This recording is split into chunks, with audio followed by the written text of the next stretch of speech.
এই জন্য মুনাফিক পাঁচ ওয়াক্ত নামাজে মাথায় টুপি দেয়, ওয়াজ মাহফিলেও যায়, চমৎকার কথাও বলে, কিন্তু সামাজিক কাজের মধ্যে যখন বলা হয় আল্লাহর দ্বীন আল্লাহর জমিনের মধ্যে প্রতিষ্ঠা করা দরকার আছে না নাই, এই কথা যখন বলা হয় তখন মুনাফিক তার দিলের মধ্যে আগুন ধরে ওঠে।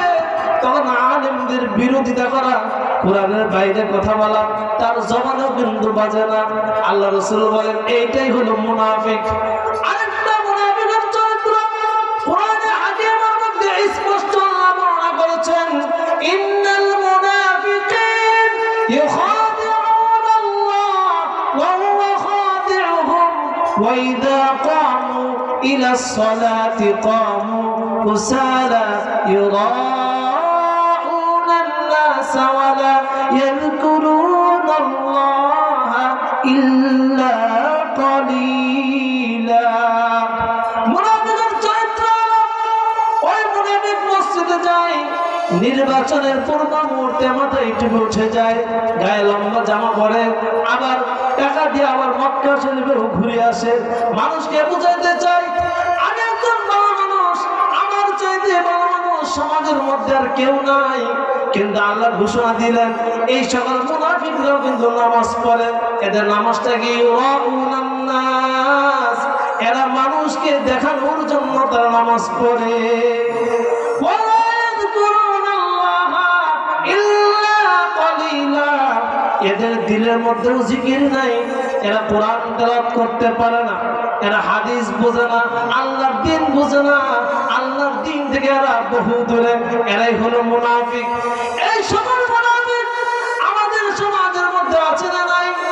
এখন আমরা যারা উপস্থিত আছি, যদি আমাদের দিলের মধ্যে তিনটা জিনিস যদি থাকে, শিরিক থাকে, শিরিক মানে আল্লাহর ভয় ছাড়া মাখলুকের ভয় অন্তরে ঢুকানো, কুফর, আল্লাহর হুকুম অমান্য করে মানুষের হুকুমের গোলামি করা, আল্লাহর হুকুম মুখে স্বীকার করা অন্তরে না মানা, এটাই হলো মুনাফিক। যদি এই তিনটা গুণ যদি আমাদের দিলের মধ্যে থাকে তাহলে বুঝে নেবেন আমি কিন্তু এখনো পর্যন্ত মুমিন হতে পারি নাই। এই তিনটা গুণ যার দিল থেকে বের হয়ে যাবে, ওই দিলের মধ্যে তিনটা জিনিস ঢুকাইতে হবে। এক নাম্বার ইকরার বিল লিসান, আপনি জবান দিয়ে বলবেন লা ইলাহা ইল্লাল্লাহ, আল্লাহ ছাড়া কোনো মাবুদ নাই, আল্লাহ ছাড়া কোনো মাবুদ আসেনি, হুকুম মানতে হবে কার, কোনো মাখলুকের হুকুম মানা যাবে না, হুকুম একমাত্র আল্লাহকে মানতে হবে, আল্লাহ যা হুকুম করেছে তাই মানতে হবে, কোনো তাগুত কোনো মাখলুকের হুকুম মানা যাবে না, এটা জবানে স্বীকার করতে হবে। ইআতিমাদ বিল জিনান, অন্তরে সেটা বিশ্বাস করতে হবে আমি যদি এই কাজটা না করি আল্লাহ আমাকে শাস্তি দিবে, আল্লাহ যে হুকুম দিয়েছেন এটা অবশ্যই মানতে হবে, এটা দিলের মধ্যে বিশ্বাস ঢুকাইতে হবে। ইআতিমাদ বিল জিনান ওয়া আমাল বিল আরকান, এই কালিমা মুখে তো স্বীকার করলাম, অন্তরে যে বিশ্বাস করলাম, এবং এটা আমাদের কাজে পরিণত করতে হবে। শুধু মসজিদে নামাজ পড়লেই হবে না, আল্লাহ যত হুকুম দিয়েছেন, কোরআন এবং সুন্নাহ দিয়েছেন, যত আমল দিয়েছেন, অর্থনৈতিক কোন, ব্যবসা কোন, বাণিজ্য কোন, বিচার বিভাগ কোন, যত জায়গা আছে সব জায়গায় আল্লাহর হুকুম ঢুকাইতে হবে। সব জায়গায় যদি আল্লাহর হুকুম নবীর তরিকা যদি না ঢুকাইতে পারেন তাহলে আমল বিল আরকান কিয়ামত পর্যন্ত হবে না। তাহলে আল্লাহ রাসূল বলেন ওই তিনটা জিনিস যদি মানুষের দিল থেকে বের হয়ে যায় তাহলে অটোমেটিক এই তিনটা জিনিস মানুষের দিলের মধ্যে ঢুকে যাবে, তখন সমাজের মধ্যে মানুষ শান্তিতে থাকবে, তখন সমাজের মধ্যে আর কোনো মারামারি থাকবে না, কোনো কাটাকাটি থাকবে না, কোনো মানুষ অশান্তির মধ্যে থাকবে না। আর যদি মুসলমান এই তিনটা জিনিস যদি না বিশ্বাস না করে, কাজে পরিণত না করে, তাহলে ওই মুসলমান কিয়ামত পর্যন্ত কোনদিন শান্তিতে থাকতে পারবে না। এই জন্য 8 প্রকার মানুষের উপর আল্লাহ পাকের লানত, 8 প্রকার মানুষ আল্লাহর দয়া থেকে বাহিরে। এক নাম্বার যারা শিরিক করে, এক নাম্বার কি যারা শিরিক করে এদের উপর আল্লাহ পাকের কোনো দয়া থাকে না।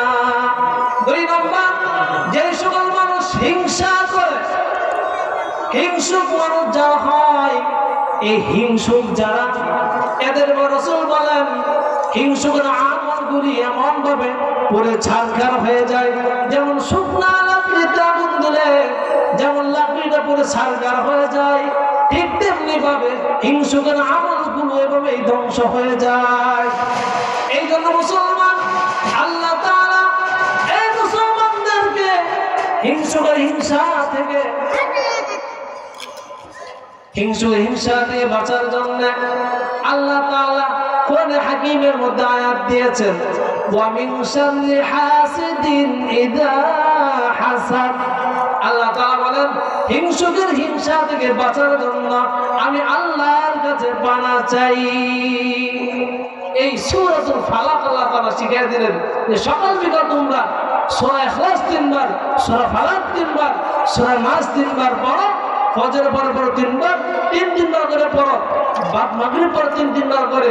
আল্লাহ তাআলা তোমাকে সকল প্রকার আপদ বিপদ মুসিবত থেকে আল্লাহ হেফাজত করেন। বলেন সুবহানাল্লাহ। এই জন্য